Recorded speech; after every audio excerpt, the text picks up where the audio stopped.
जी हाँ दोस्तों, हो जाए तैयार क्योंकि भोजपुरी में मचाने जा रहे हैं हिट मशीन खेसारी लाल यादव अपने नए गाने से बवाल। जितना भी हिट मशीन खेसारी लाल यादव जी का फ़ैन है, आप लोग का बेसब्री से इंतज़ार रहता है और बेचैन रहते कि अगला गाना कब आ रहा है, किस चैनल से आ रहा है, कौन गा रहा है, किसने लिखा है। तो इस वीडियो को एंड तक ज़रूर देखें और इस वीडियो को ज़्यादा से ज़्यादा शेयर करें ताकि हिट मशीन खेसारी लाल यादव जी के फ़ैन तक पहुँचे।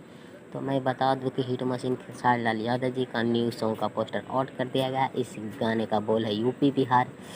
जी हाँ दोस्तों, इस गाने का नाम है यूपी बिहार। इस गाने को रिलीज़ किया जाएगा धून म्यूजिक भोजपुरी से। इस गाने को लिखा आशुतोष तिवारी जी और म्यूजिक से सजाया आर्या शर्मा जी। इस गाने को गाया प्रियंका सिंह और हिट मशीन खेसारी लाल यादव। ये गाना कब रिलीज़ किया जाएगा? तो ये गाना कल सुबह 6:45 में रिलीज़ किया जाएगा धून म्यूजिक भोजपुरी से। और ये गाना बहुत ही बवाल मचाएगी यूपी बिहार में।